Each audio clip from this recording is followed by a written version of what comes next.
What is up? Are you stressed? Are you feeling anxious, maybe? Just out of sorts? Like, just there's so much in the world that you just can't control. Well, today you're in luck.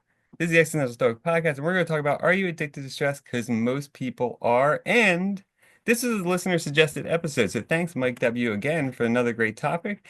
If you guys have ideas for episodes, you can email us. The email is right in the show notes, or you can leave a comment on YouTube, and we'd be happy to do your episodes. It's nice to do it back and forth. But with that, I'm Danny, my buddy Randy. What's up, Randy? Hi, I'm Randy. I'm a stressaholic. Yeah, right. I know. But we were just talking before we started recording, which is in hindsight, we probably should have just recorded all of that. But at any rate, what are you gonna do, right? Um, no, everybody, like literally everyone I talk to is like just a ball of stress anymore. And like you can see it, even if they don't say it, you can see it in their actions. Because they're like running around, like forgetting things they wouldn't normally forget, right? Like not getting things done and rushing on to the next thing, like all clear kinds of signs of like stress and like feeling like you don't have, I mean, because stress is effectively that feeling that we don't control. I mean, that's how I always think of it. Maybe I'm wrong. I don't know if that's a good definition, but like, it's like we don't have control over our situation, our surroundings, and we're trying as hard as we can, overworking ourselves essentially, or getting in that fight or flight mentality to try and, wrestle control of a situation that effectively we can't control. hmm Yeah, and it's like nonstop. It's never ending. Like Yeah. back in the day, there was only, you could only work when you were at work. And there was only, dude, I remember rainy days when I was a kid. They sucked. There was nothing to Yeah, you do. get Like you were so bored out bored. of your mind. Yeah. But like Well, dude, you remember nowadays, when we were yeah. younger too, everything closed on Sunday. Like hmm there was no like Sunday open stuff and like now it's 24/7. And you're right, like you're worked with you all the time. Everybody's got a computer, a cell phone, like you can always be contacted. hmm Yeah, so Yeah. I think partially it's because we don't know how to be bored anymore, or we're not given the opportunity to be bored. Maybe that took some of the stress out.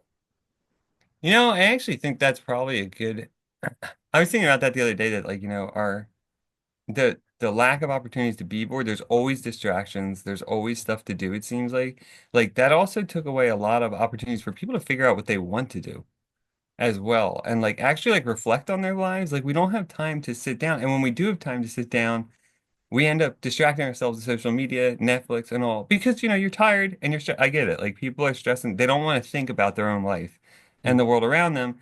But what they invariably do is then go on stuff that makes them think about the world And around feel the them. worse. Yeah. Yeah. Yeah, I mean I get the feeling that I'm addicted to stress because I even when I'm given the chance to like sit down and I don't have anything to do, I get really antsy and I have to go and do something else and just like do something else and do something else and do something else. And it all just causes stress because it's like even if 9 out of 10 things are going well, I just focus on that one thing that's not. Yep. And I'm just like poking that and I'm like, yeah, yeah. Yeah. This sucks. Yeah. Feel worse. It's and no, I like what you said there too, because I think that's true. Like that like that like energy where you can't sit still. That energy too, I think that also comes, there's just so many things that are like societal and systemic. That comes from that like this grind culture we've been told to believe in that like you just have to work harder and you just have to work harder and you just have to work, but you're getting less for it. You're always getting less for the work you're doing. So no matter how hard you work, it's like it's still paying less than it paid before, you know? And it's like I think people get caught in the cycle where they keep thinking, well, if I just do more, if I just, but it's like at a certain point, you also have a life. And I think that's the other side of stress is like this stress also comes from the fact that like so many people are unable to even live their lives because they're so focused on all this bullshit that they can't even do the things they want to do, that would relax them, that would calm them down. And then it's like, and I think on the other side of it too, which is really sad, but like every media outlet out there, news, social media, everything is just trying to amp your emotions up Mhm. to 500 Because then on they can hold stress your and attention and make more money off yep. of you. It's funny. Like I was thinking, I was saying it to my partner the other day. Like it's like every weather app now, if it's gonna drizzle outside, they're like, "It's Storm Charles" or whatever. Extreme weather warning. Yeah. quarter inch Dude, of rain. I got 50 warnings the other day and it was like drizzling. I was like, come on. Like, and I think that's all it is. It's all this like attention grabbing, clickbait BS, but it's like infiltrated everything in our lives. And it makes it impossible to like calm down, Yeah. you know? Yeah, it's nuts. Like I there was this series on Netflix that I just watched called Zero Day about like a cyber attack. And I don't watch the news, but just like in that series, it was like a political thing with a whole bunch of news. And that just watching that made me stressed because watching the news reports in a show on Netflix stressed me out. And I was just like, oh my gosh, I can't even imagine what it's like for people who watch the news on a Oh, regular dude. basis. Well, you know what's funny is like I even told Anna too, because I was like, I don't watch John Oliver anymore, which I used to love that show, but I can't watch it anymore because it's like it's all because even though he's making fun of it and he doesn't intend to, it's gotten so absurd that he's basically better news than the news. And it's Yeah. sad, but it's like, but it's stressful. And like, and I was telling, and she finally agreed too. I was like, just stop looking at it. I was like, this is stuff like, look, I know it sucks. Like, there's stuff happening all over the world that's horrible, but there's literally nothing we can do about it. And like, the flip side of that cracks me up too, that people don't realize is like, you're even less equipped to help when you're just staring at that, amping yourself up. You're making yourself less equipped to help Come on, because I you're can making I can yourself send my thoughts and prayers. yeah, right. You're making yourself angry and stressed out though about stuff you can't change, and you're taking away your energy that you could put towards helping it. If you really do give a shit, you could help. You could do stuff. You Well, could raise awareness, you you know know? what's crazy is like as fucked up as everything is in the world, most people are trying to do the best they can. Like that's the crazy thing. And I think that's a big problem because the news and politics and all this makes it seem like other people are intentionally just being jerk offs. Yeah. But like Yeah. most people are trying to do the best that they can and they want the best world that they could possibly have. But it's just like I just I'm just think about this stuff and I'm just like, man, politics is like freaking retarded because it's a bunch of people Yeah. trying to convince other people to change their opinion. They're like, I will never change my opinion because it's the truth, but other people need to change their opinion. Yeah. And it's Well, just that's like, like well, if everybody has that opinion, then nobody's going to do anything other than fight. Nietzsche said politics makes people stupid. And I totally agree It because definitely what attracts it a certain type. well, you know what? No, but even like you see it with even like people that are otherwise intelligent, right? Because it forces people to pick a side. And whenever you're forced to pick a side, you're instantly wrong. Just instantly wrong because it Yeah, because it's takes not away black all or white. perspective. No, nothing is. Everything's gradations, everything's matters of degrees, and usually the best solutions are compromises. That's usually what everybody loses something, everybody gains something. That's usually the Hmm. best because then, every side's kind of managed. But Yeah. what we've turned it into is this black and white nonsense where, it's all or nothing. And so you're either a Republican or a Democrat and you believe in everything we say or you're the enemy. And it's like, dude, it's Yeah. so And stupid. it's not But even like black or white anymore. It's like black or fish. yeah, It's like that's really what it's become. it's like Yeah. you're either for gun control or you think we should slaughter babies. And it's like, Yeah. okay. Really? Yeah. Okay, sounds good. Yeah, Yeah. dude, it's gotten so bad. And I think but that's part of that amping people up, right? And making them stress out and stuff. And I Hmm. think there is a point like where I remember when I did study abroad, one of the best things I got from that whole experience, because I was young when I did that. I was like what, like 20 or something. Was I realized like I went to Scotland, Amsterdam, went to Spain and stuff. It was really fun. And I just realized like traveling, like I thought it was going to be like culture shock and stuff. Because like I didn't speak all the languages to the places I went and stuff, like especially Spain and stuff, not well at least. But all I realized is like, oh, they're all just people trying to do exactly what we're trying to do. Hmm. Yeah, their city might look different. They might have slightly different like, events and crap, but they're all just trying to most people are just trying to live the best life they can in the situation they find themselves in. It's not that hard to figure out, right? Hmm. Like, and I Yeah. think that's a really important thing to keep in mind. So, I heard something recently about relationship problems, how generally they just come from uncommunicated expectations. And I've been yeah, that reminding makes sense. myself of that because I was just like, I look at all the relationship issues that I've had, and it's because I had expectations that somebody would act a certain way, and clearly they didn't share those expectations, or I didn't communicate what my expectations were. So it's like you can solve this stuff pretty simply, either by communicating or by lowering your expectations. It's like, Yeah. And that's funny too because that you mentioned that because expectations can be a trap because you can easily without even realizing it set them at an unfair level. Mhm. Like just at a totally like where your expectations are an ideal and no one can be an ideal. Like that makes total sense. And the Yeah. other part of it like yeah, dude, it's all communication. It's so funny, isn't it? Like Yeah. I realized that very quickly like how many like it's so funny how we act like it's so hard to talk about these things, but once you open your mouth and talk about it, it's like instantly resolved. You Yeah. know, like even if Seriously. it's not fixed, it's like resolved. That stress is gone, that weight. Because I think that's what people forget too, is like, and you don't when you're really stressed, you don't see it, but stress is it's like a pressure being pushed down on your shoulders. Hmm. And like there is a freedom when you get rid of it, like literally a Yeah. freeing moment. It's Well, kind of crazy. it's interesting that you talk about that because I'm reading this book right now called When I Say No, I Feel Guilty. It's kind of like assertiveness, a book on assertiveness, I thought you but were it gonna say talks. everybody poops. I know, right? Reading's really a good book. Yeah. Uh, but not everybody poops. Anyway, so in that book, it talks about how basically as humans, we're given a gift because every other species can only just like fight or flight Yeah, or freeze maybe. But we're given the ability to use verbal communication. And so we can resolve stuff. But it's like beaten out of us from the time we're children because yeah. like our parents are just tired from a day of work. So but we're a 2-year-old and we're just saying no to everything. Or we're doing, and so like eventually we're just beaten down where we don't even use communication anymore at all. And whenever anything comes up where communication will probably solve it, we just run Well, or we yeah. fight or we just We freeze. shut down. Yeah. Yeah. And what's funny is like that is true. Like it's our greatest communication is probably one of our greatest abilities, literally, is the ability to communicate ideas, information, all this.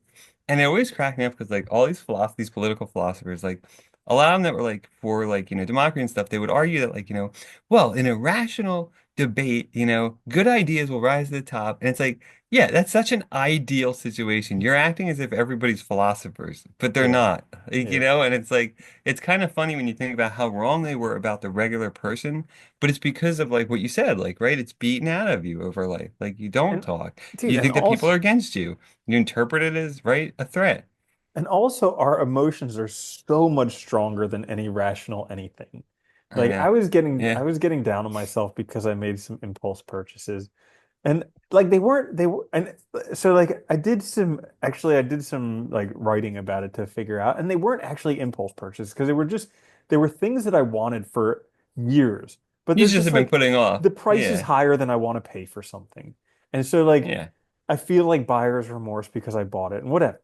But I was looking at it and I was like, I shouldn't be so impulsive when buying. And I'm like, wait, since when am I truly rational? Like I, Yeah. I'm emotional. I make But mistakes. it's stuff like that too is hard because like I know I always whenever I make a big purchase, I always feel like there's a part of me that always feels bad about it later because I'm like I could have just saved the money, I could easily but at the But you same time never it's you like never know what's going to happen in the future. It's like, but damn, that's if I just only it. knew. You don't though, and like I'm like you, like I don't buy a lot of things. Hmm. So usually when I make a big purchase, it's something I've wanted for quite a long time. Like I use the example of that lens I bought. Like it was like 10 years that I wanted it. So when I got it, like yeah, like I use it all the time. So in hindsight, it wasn't a bad thing to do. And at some point, if I'm gonna get it, I have to pull the trigger, right? Like it's not gonna go down. Yeah. Dude, So, it's one of those it's one of those things where like if I was to die tomorrow or something, I'd be like, well, thank goodness I did it, you know? At least I tried it. But then if I were to live another 50 years and I run out of money and I'd be like, oh, if only I hadn't have spent that money, then I would have been able to then I'd be like, oh, why did I do that?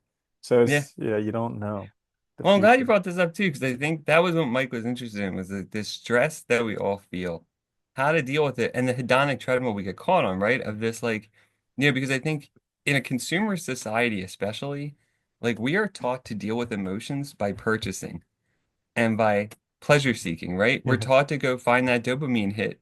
And Yeah. that's why people go on social media. That's why people go to the store and buy on the credit card, right? It's because like they're looking for this like momentary relief and even though those things might later come back and bite them in the ass, right? Hmm.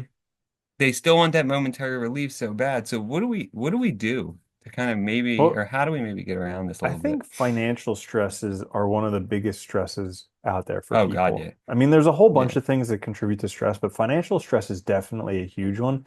And I know for myself, before I learned about personal finance and before I got my cards in order or whatever the saying is, it was super stressful. And Oh God, even that's the worst thing I ever faced. Yeah, it was horrible. yeah, and Horrible. even for Yeah. like a long time while I was dealing with it, it was still super stressful. And I'm pretty sure I have like PTSD from my student loan debt. Oh hell Like, yeah, dude. Because you feel like you can't even like live your life yeah, or like survive because like yep. the stuff gets so out of hand. Yeah, it just seems so impossible to overcome this obstacle. Like Yeah, it and really it's like does. you're a young kid just getting out of school and like they're like the future's yours, but you have to pay $3,000 a month for this Yeah. BS education that you just got, Yeah, you know? and if you want that payment to be managed, you have to call and do all this bull stuff. And like so most Yeah. people just hide under the sand and don't do anything, you know? Yeah. Like, So yeah. one of I mean, getting your finances in order can be challenging, but one of the best things I ever did for that was this course called Financial Peace University by Dave Ramsey. And it's it might turn some people off because he does have like a religious flavor to it, but he also like has been teaching personal finance for a long, long freaking time. He has a book called The Total Money Makeover, which is like a good book, but the Financial Peace University is like a legit course. You can go, they have classes all over the US. You go, I think it's, I don't know, a couple months or something like that. But that I literally look back to that because that moment changed my financial life. Like before that, it was all stress and everything with money and not understanding how it works. After that, I had a plan. And then if you work the plan, you can kind I of think that's what people find a I way think that's what out. people forget when they hear the term budgeting. They think restrictions, but really Hmm. what it is a plan. It's a long-term plan to help you get to where you want to go. And I think that's like so that's a good point, right? So like these are things you can take action on. And I can say this for myself, like my student loans, like when I first got out, I couldn't make payments on. There was no way. And I got scared. But you know what I eventually did was called. And if Yeah. you call, you work something out that works for you so that you're making some progress and they will Hmm. work with you. And I think that's the important thing is like just taking steps too towards that Mm. direction you want to go. It Baby empowers steps. you. Yeah, it makes you feel like you have some control over it, right? It empowers Hmm. you to keep going. And it's funny because like even though my loans didn't go away, once I finally made that call, like a level of stress just like lifted off my shoulders because like, okay, it's finally getting taken care of now. You know, now I'm finally doing positive actions in the right direction towards it, and that makes all the difference. And then a couple other things that I think are really helpful. One is we all know what causes us stress. It's not a surprise. Okay. So writing down a list, what causes me stress, Yeah. and doing less of that stuff. And then also writing another list, what do I need to do that I'm not doing? Yeah. That's Because another that's because stressful, right? Those are yeah, stresses. yeah, and those are things that you need to start doing. So like you have two lists there of things that contribute a lot to your stress levels. One, things that you know cause you stress. I'm going to guess watching the news, messing around Social on social media. media, those will Yeah. probably wind up on that list. And then the other list of things that you need to be doing, but you're not doing. So take the time away from those things that cause you stress and start putting that time towards the things that you're putting off. And the crazy stuff is like, it's always, for me, it's always taxes every year. And I put them off for so long, they cause me so much stress. And then I do them. They take me like a few hours. I started doing mine the second I get, as soon as I have all the documents, like they're sent to me, I Yeah. just do them now. And it's Yeah. great because they're done. And like that's it. I usually set aside a Sunday afternoon. I put a movie on and There I you just sit go. down and knock them out. And they're done by the time it's done, you know? Yeah. And Yeah. I like know. Because it's they're not just, bad. yeah. But that's it though. It's just getting yourself in this habit too of doing these things. And I really like that idea of that list because like, dude, I'll be honest, I don't watch the news. I don't need to. I know what's going on in the world. I don't read newspapers. Dude, and And everyone is more than happy to tell you the news. oh Like God, literally, that's all it everybody blows talks about. people's minds when they're like, "You don't watch the news." I'm like, "No, you're about to tell me exactly what Yeah, happened. I don't need exactly to." what's going on. And that they've been talking about every day for the past 7 months. You'll tell Hmm. me in 2 seconds. I don't need to Hmm. see it. And then social media, like, but I go on it for stuff that I need to be on there for. So I maybe use it at most, I would say maybe an hour a week. Yeah, That's it. exactly. And you don't, and you know what? You can be perfectly fine without it. Like, But I'll be but out you, of the loop, and it's like, yeah, you'll be out of who the cares? depressed, anxious, and Yeah. stress-filled loop. And you know what's funny? Who People will wants to be still show part of you the that loop? funny videos. You'll still see the funny clips. Yeah. But it's also helpful too, I think, to let people know, like if the news really stresses you out and somebody in your house is like a news actor, let them know. Be like, dude, that really like I don't like watching it. It makes me uncomfortable. Like, I'm not gonna watch it with you. Just go do something else, right? You have that power to do something else. You don't have to sit there. And it's so crazy. Like I see people taking videos and pictures and everything of stuff that they're doing. They're not even paying attention to what they're doing, but it's like crazy because they're competing to get the approval of people who really don't care. Yeah, Like and don't know them at everybody's all. just competing for this approval that nobody's going to give them. And it's just like the sooner you realize that, I think the better off You you know what can always be. helped me a lot was I always loved the existentialists because like Camus and stuff, especially Nietzsche, like they just thought we die and that this is our one life. And for them, like the one reason why I like that is it sounds really depressing, but Camus said like, you have this like basically you have this one shot. And guess what? Nothing matters when you're gone. All this BS you're worried about doesn't matter. Doesn't make a difference once you're gone. Yeah. So start thinking of it that Even way can be yeah, very freeing because you can start to realize that, hey, I could just do what I want. Start taking care of the stuff. Who gives a shit? Because really, it doesn't yeah. matter. Even You this know, concern about like building a legacy and doing all like doesn't matter. I look at No my control over it. I look at my Yeah. grandparents because they did a whole bunch of stuff and still they're gone and nobody cares. And it's just Nope. like that's gonna be me. So why do I let it get to me? Well, exactly. And like it doesn't even matter how much you achieve. Like I mentioned this before, but like and I'll say it again, like I think I'm probably mentioned Steve Jobs more in the past 2 months than anybody's thought about him in like 5 years. Do you know what I Yep. mean? But like Yeah. he's somebody who got earned a ton of money, super famous in his lifetime, and guess what? Nobody gives a shit. We Yep. moved on to other people Yeah. and he's gone. Yeah, dude, He'll be a in a hundred footnote. years or less, nobody's gonna care about Elon Musk or Jeff Bezos or Nope. anything. At most, like Steve Jobs might get a footnote in some weird tech museum, creator of iPod or so, Yeah, whatever. Like that's it. exactly. And that's it. Yeah. But these are things too, I think, where like it's just sad because philosophy can help people so much. Like, recognizing what's in our control and what's not. I think that dichotomy of control can be so empowering for people. Mhm. Realizing like, that this is your life. Nobody else is gonna live it for you. And guess what? At the end of the day, it doesn't really matter what you do. So start living your life and being present and forget about all this BS that's just trying to distract you from your own life and make you live somebody else's life. Mhm. It's really all it's trying to do. Yeah, Yeah. And cool. again, it's easier said than done too, Yeah. obviously. Yeah, we definitely haven't perfected it. No. Hopefully that helps a little bit though. You want to add anything? No, that's all. All right. So thanks again, Mike W. Hopefully that helps you a little bit. If you guys have episode suggestions, let us know. You can email us. It's in the show notes, or you can leave a comment on YouTube. That's fine too. Watch on YouTube or listen wherever you get your podcast. This is the Existential Stoic Podcast. We'll be back later with another episode. Until then, later, Randy. Later, Danny.